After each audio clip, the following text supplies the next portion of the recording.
Ever since I was a little girl, I was considered big. I was taller than every girl in my class up until maybe sixth grade, and I guess you can say, fat. I completely gained my dad since I take up a lot more of his genetics. He's a tall, black, skinny man with a goofy gap grin and laid back personality, but knows when to turn up at the right time. Then again, my body was definitely from my mother's side. Known for our Christmas ham thighs, as Mima calls them, and small waist with huge breasts, I was tall and young with a lot more curves on my body than I could handle, and a height that matched. Since I can remember, I always was insecure about my body. In school, I was picked on all the time, which kind of resulted in me turning into a bully. Okay, not necessarily a bully, but I was extremely defensive, and I've always felt like I had to be ready for a fight or an argument. I remember for Halloween, I decided to be Aaliyah, the singer. My mom brought me a wig and a cute little sweater and jeans to wear for the costume parade that day in school. So, I'm at school enjoying the candy and games, all that amazing stuff that kids value about Halloween, and bam! Just like that, a girl comes up to me and says, "What's your costume?" In between a mouthful of candy, I say, "Aaliyah," with a proud grin. She looks me up and down, then says, "You're too fat to be Aaliyah," then walks away. Well, damn, way to ruin my Halloween. Looking back, I can't believe how well I handled myself. Besides like 8 or so fights, I was tough. Did I mention I fought a lot? I did. When you're fat, you have two traits in you. You have to have humor and or toughness. I had both. Like there was this one time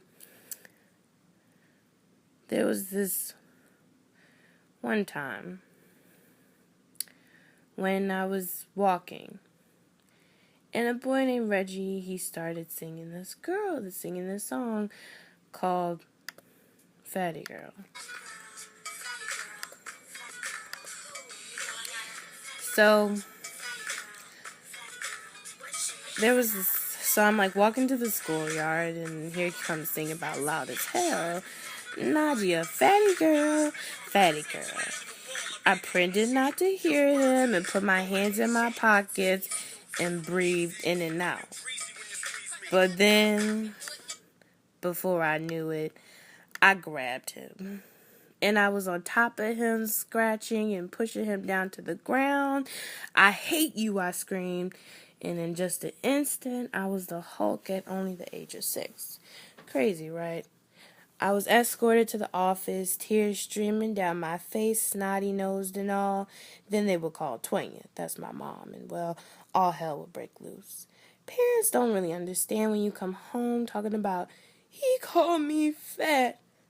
My mom would always say, "Naja, I don't care. You have to ignore them," in a thick East Coast accent. Then my dad would say, "Beat their ass. You don't take no disrespect from nobody." I liked my dad's advice more clearly. So my childhood wasn't like bad or anything, but it was hard sometimes. The number one thing that I know is that kids are extremely cruel, and most of the time it's only because they don't have a filter. I think that's why I preferred to be alone for the most part. I was an only child, and I loved the luxury of it. My room was big and filled with everything my heart desired. Books, lots and lots of books. A drawing board, clothes, everything Barbie, pink everywhere, TV, and last but not least, a karaoke machine equipped with every Destiny Child, Britney Spears, and NSYNC song I desired.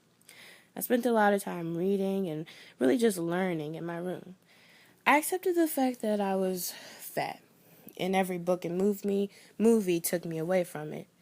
I could escape for a second and be something I wasn't. I could be that Barbie doll, living in a mansion with my kin. I could be the princess in my book, the hero in the movies. I just didn't have to be fat.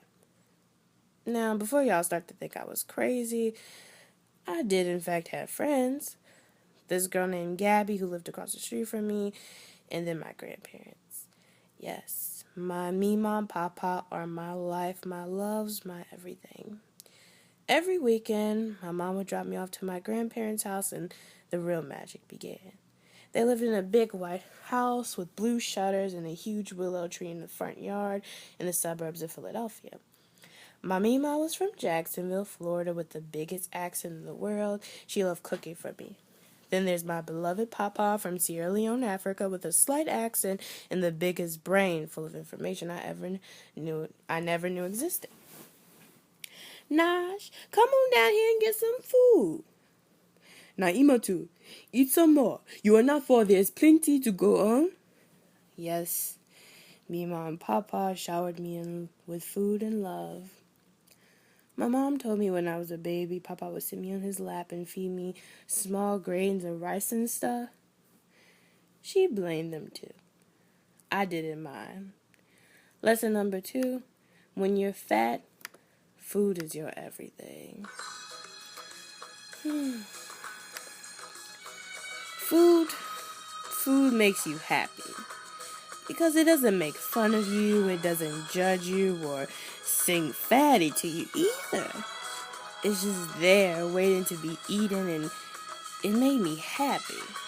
Listen, y'all, don't judge me. But it's a comfort despite the fact that it makes my situation worse because it's fattened me up more, but it was something that I love. So, my mom strived for me to be healthy. It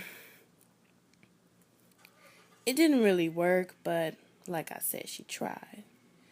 When I was in about 2nd grade, my mom signed me up for karate classes at this rec center. I dreaded it. I was one of the only girls, and the teacher always put me on the spot. I think my mom eventually let me quit when I stormed out to class crying. Then there was soccer.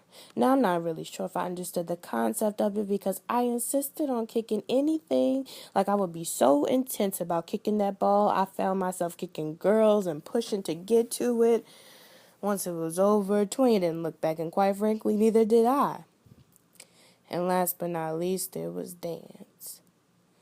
Dance, well, lesson number 3, there are a few people who can really dance, in my opinion. That being said, I didn't make it that far with that. My mom had given up, I think, and I was happy about that. The thing is, I just don't like sports. Well, at the time, I didn't. I know deep down it hurt my mom since she was like cheer captain and track's team star, but that wasn't me. So I don't know. It's like my mom isn't proud of me or anything, but I know that I never lived up to her expectations physically. My dad, he's always been like awkward about the fact that I wasn't physical and my weight in general. Like he would bring it up like, so Nosh, how much you weigh? Or, wait, shit, women don't like that, do they?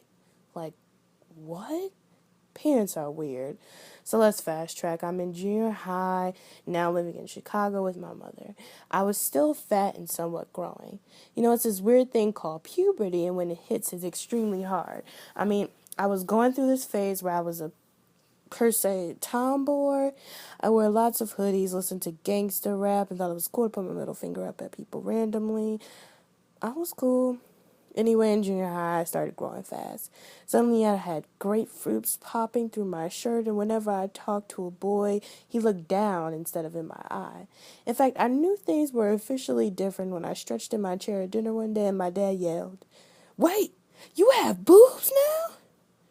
I became a woman. Here comes the awkward stage of my life.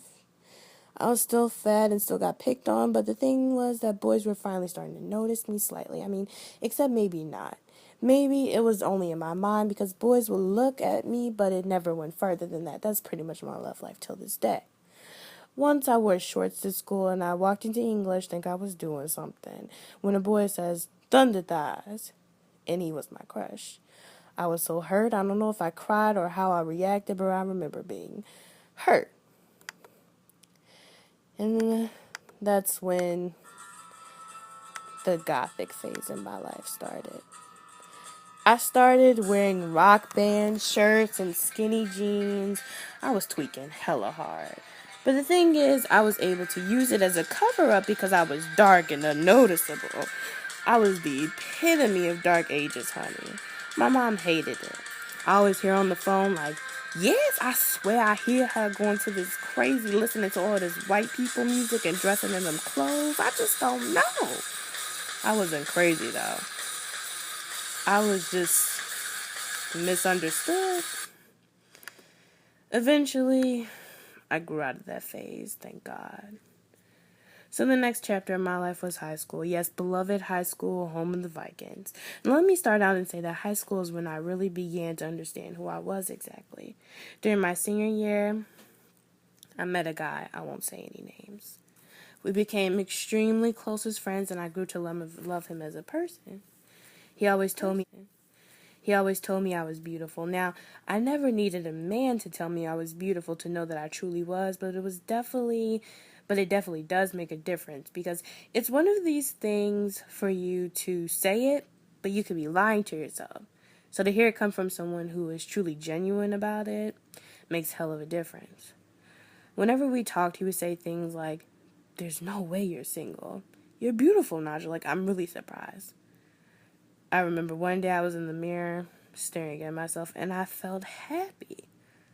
I looked at myself and I was speechless. I mean, not to sound cocky, but damn, I was kind of cute.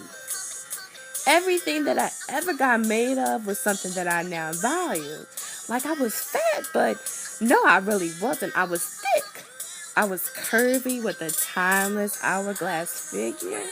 My hips were wide and my thighs were huge and brown. I barely had a stomach, and well, my boobs made everything better. Icing to the cake, basically.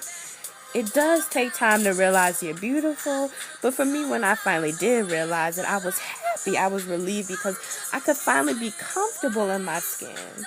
Now today, I work every inch and pound of my body, honey. I wear clothes that show off my figure, and you know what? Skinny girls come up to me like, "Yes, I love your outfit. Where do you shop?" And I can't help but think how I hope I have a class reunion one day, and all the boys and girls who ever made fun of me will see me and say, "Damn." And they'll stare at me or ask to dance, something random like that. Or maybe the girl's husband will be like, "She bad." Okay. Clearly I'm daydreaming, but you get it. I want them to know I finally made it. I'm 100% happy in my own skin.